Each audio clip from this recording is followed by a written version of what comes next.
Nah, baik anak-anak kami, seperti yang sudah saya jelaskan di awal, pada pertemuan pertama ini kita akan belajar bahasa Indonesia. Sudah siap ya?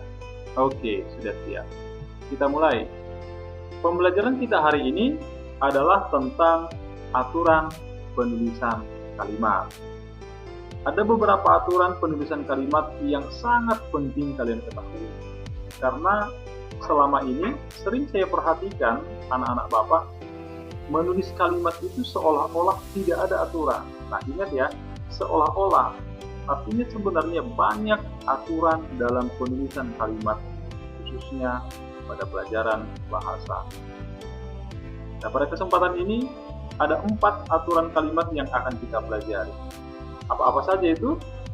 Nah, yang pertama, kalimat itu harus diawali huruf kapital. Ya, pernah mendengarkan huruf kapital? Iya, betul. Huruf kapital juga disebut dengan huruf besar. Nah, yang kedua, kalimat itu harus diakhiri tanda baca. Mohon maaf ya, ada gangguan. Nah, tanda baca yang dimaksud bukan asal tanda baca.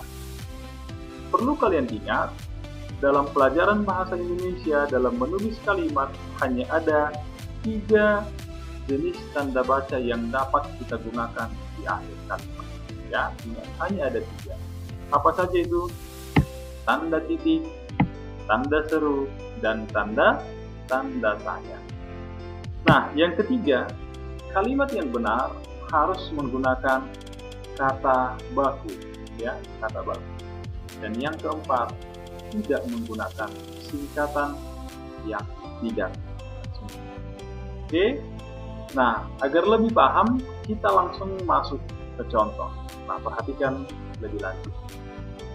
Di sini ada saya buat sebuah kalimat, bunyinya adalah nenek menyiram bunga. Nenek menyiram bunga. Kalau kamu ingat, pada urutan pertama bahkan dikatakan kalimat yang benar harus diawali dengan huruf kapital. Nah, coba kamu perhatikan. Di awal kalimat justru menggunakan huruf kecil. Padahal tadi sudah jelas aturannya harus menggunakan huruf kapital. Nah, lalu bagaimana? Inilah yang disebut dengan kalimat yang salah. Nah, bagaimana sebenarnya? Coba perhatikan. Nenek menyiram bunga.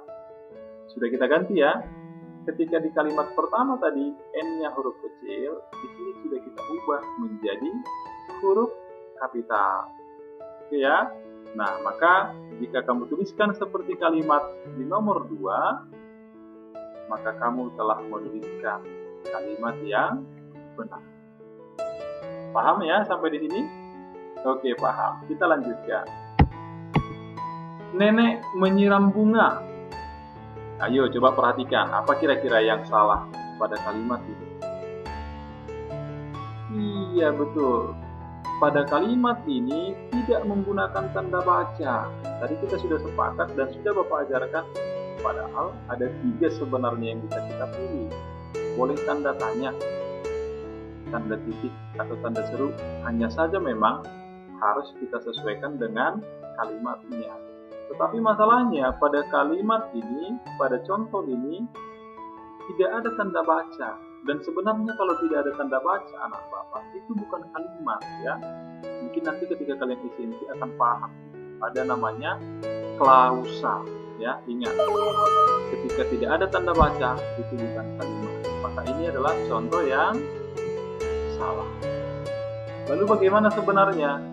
Sebenarnya adalah nenek menyiram bunga. Titik. Masuklah itu ke dalam kalimat yang benar. Oke, bisa dipahami? Iya, mudah-mudahan ya. Kita lanjutkan contoh yang ketiga. Nenek menengok tetangga yang sakit. Pernah ya? Seperti ini, mengalami seperti ini. Tetapi yang menjadi masalah, coba kamu perhatikan, di sini terdapat kata menengok. Menengok itu adalah kata yang tidak baku. Mungkin kamu bertanya, Pak, kenapa sih dikatakan kata tidak baku? Nah, sebenarnya sangat mudah. Kamu punya buku kamus besar bahasa Indonesia mungkin. Ketika kamu buka di kamus besar bahasa Indonesia, kamu tidak akan menemukan kata menengok di situ. Kenapa tidak kamu temukan? Karena pada kamus besar bahasa Indonesia yang ada hanyalah kata-kata baku. Lalu bagaimana? Ini adalah contoh yang salah. Lalu bagaimana? Seharusnya kata menengok ini harus kita ganti dengan kata yang baku. Jadi bagaimana misalnya? Misalnya kita ganti dengan kata menjenguk. Maka terbentuklah kalimat nenek menjenguk tetangga yang sakit. Nah, ketika kalian membuat seperti ini, maka jawabanmu sudah benar. Paham ya? Masih semangat? Harus semangat, oke? Iya, kita lanjutkan yang terakhir. Nah, perhatikan contoh yang terakhir. Nenek Yigi menyiram bunga. Yigi menyiram bunga. Tadi sudah Bapak jelaskan, kalimat yang benar tidak boleh menggunakan singkatan yang tidak resmi. Mana yang tidak resmi? Yigi. Lalu harusnya bagaimana? Yigi harus kita ganti. Tetapi karena pada contoh ini menggunakan yigi, maka ini adalah contoh yang salah. Lalu yang benar bagaimana? Yang benar adalah nenek yang menyiram bunga. Barulah kamu dikatakan menulis kalimat yang benar. Paham sampai di sini? Iya, puji Tuhan. Mudah-mudahan semuanya anak Bapak, mulai dari kelas 5A, 5B, 5C, hingga 5D, bisa paham apa yang kita pelajari hari ini. Nah, sebelum kita akhiri pertemuan ini, Bapak punya tugas kepada kalian. Coba perhatikan kalimat-kalimat berikut. Kita berlatih. Yang pertama, Tono menyapu halaman. Yang kedua, Ibu sedang mensapu halaman. Mensapu halaman.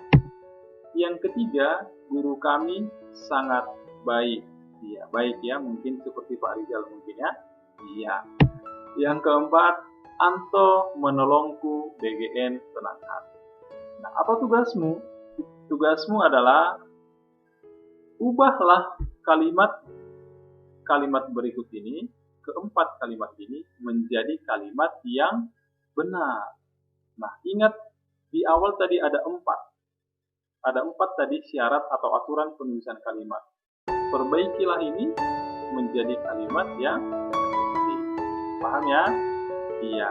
Nah, demikian semoga kamu dapat mengerti. Tuhan Yesus memberkati. Shalom.